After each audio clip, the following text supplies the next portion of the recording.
Это не просто озеро и непривычный водоем в классическом понимании. Перед нами Байкал, самый глубокий пресноводный объект на планете. Его официально зафиксированная глубина превышает 1,5 километра и составляет 1642 метра.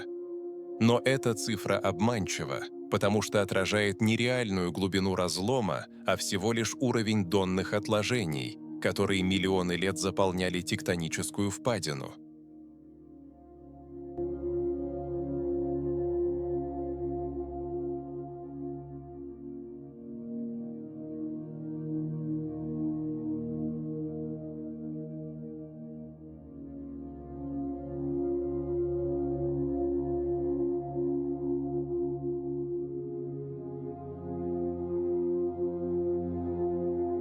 Если заглянуть глубже, картина становится куда серьезнее.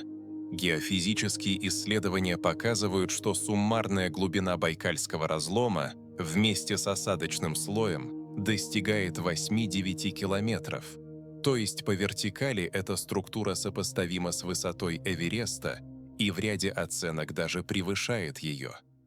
По сути, перед нами не озерная чаша, а активная рифтовая зона, гигантская трещина земной коры, которая продолжает медленно, но неуклонно расширяться.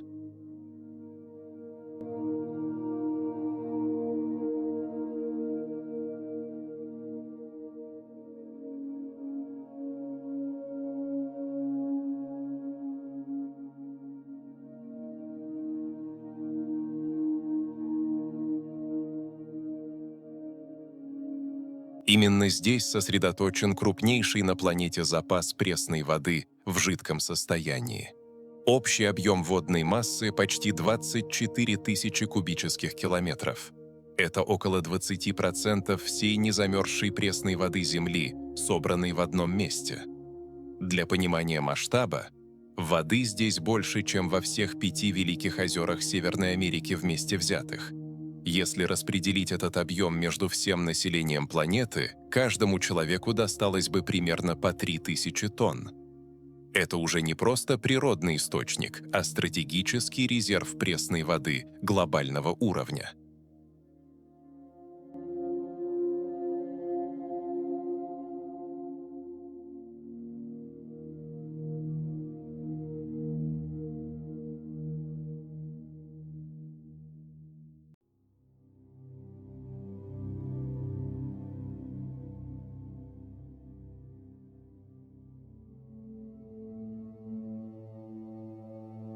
С точки зрения геологии, Байкальский рифт рассматривается как зародыш будущего океанического бассейна. Сейчас его берега расходятся со скоростью около 2 сантиметров в год. Если этот процесс сохранится, то через несколько десятков миллионов лет разлом расширится настолько, что приведет к фактическому разделению литосферных блоков и образованию полноценного океанического пролива. В этом сценарии территории современной Восточной Сибири и Забайкалья окажутся по разные стороны нового водного пространства, заполненного соленой водой. Для сравнения, вся история человеческой цивилизации укладывается примерно в 10 тысяч лет, тогда как превращение этого региона в океан измеряется интервалами в 20-30 миллионов лет.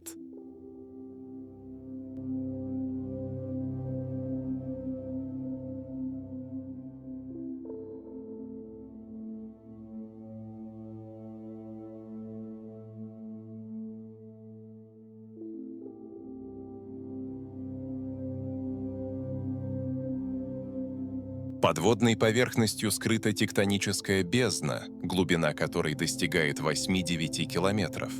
Зафиксированные 1,5 километра – это лишь уровень современных донных отложений.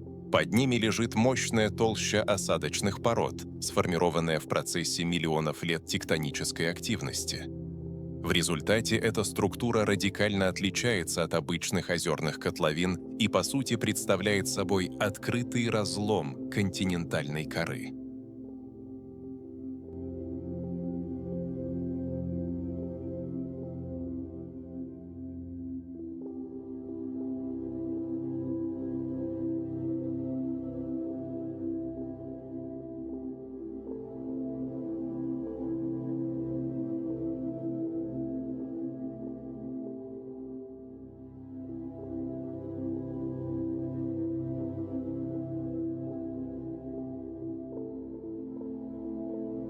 При этом местная водная система обладает уникальным кислородным режимом. В большинстве глубоких пресных водоемов кислород исчезает уже на глубине 200-300 метров, образуя зоны, непригодные для жизни. Здесь ситуация иная. Даже на глубинах, превышающих 1,5 километра, сохраняется высокий уровень растворенного кислорода – до 70% от поверхностных значений. Это обеспечивается мощной вертикальной циркуляцией воды, благодаря которой кислород регулярно поступает в самые глубокие слои и поддерживает жизнеспособность экосистемы вплоть до дна.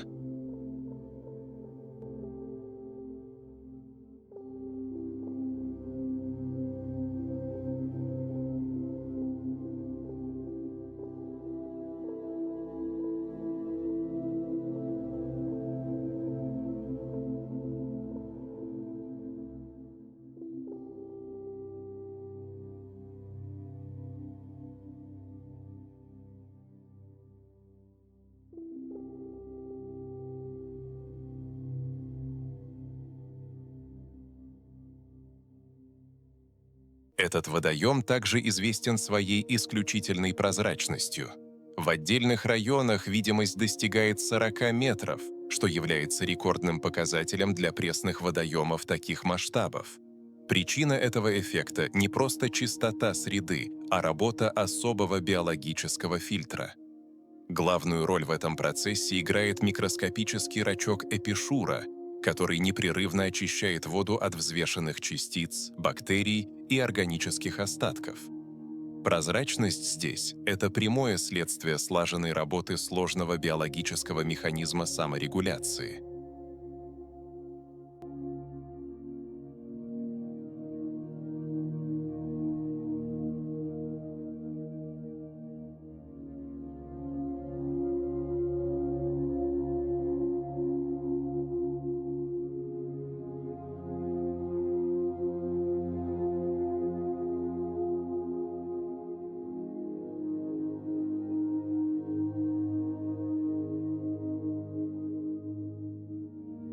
Около 90% всей биомассы этой системы приходится именно на эпишуру байкальскую.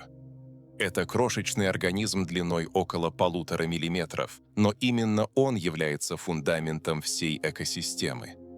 Плотность его популяции достигает нескольких миллионов особей на 1 квадратный метр.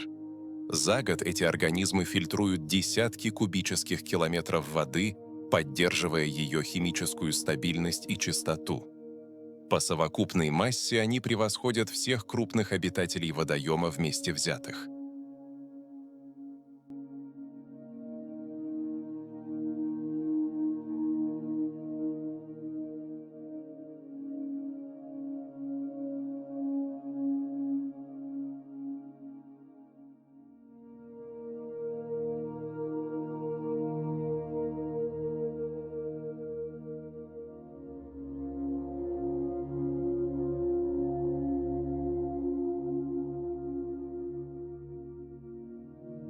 Биологическая система здесь уникальна. Более 60% видов, обитающих в этом водоеме, являются эндемиками и не встречаются больше нигде на планете.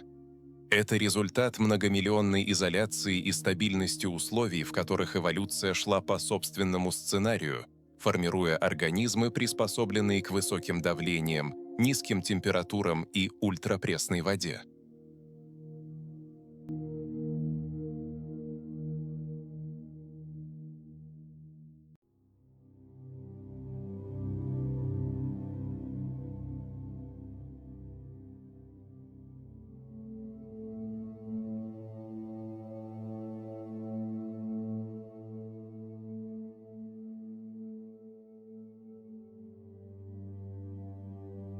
При этом обновление воды происходит крайне медленно.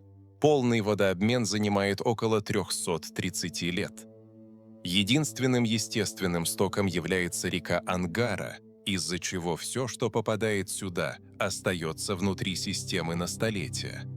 Этот водоем функционирует как долговременный накопитель, в котором последствия человеческой деятельности сохраняются на поколения вперед.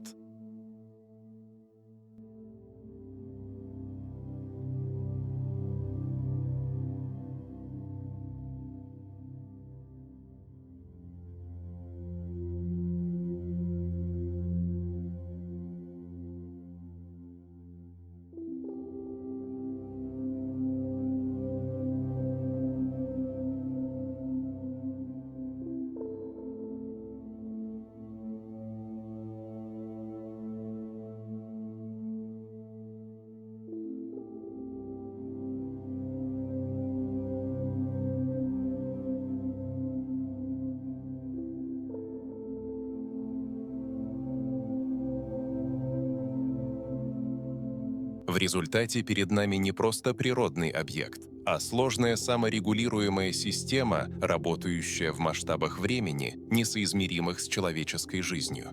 Это одновременно гигантский запас пресной воды, активная геологическая структура и уникальная живая среда, существование которой зависит от тончайшего баланса физических, химических и биологических процессов.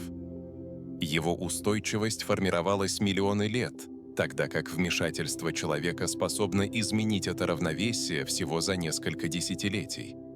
С научной точки зрения Байкал — это намаматушуммоватесэрикуа.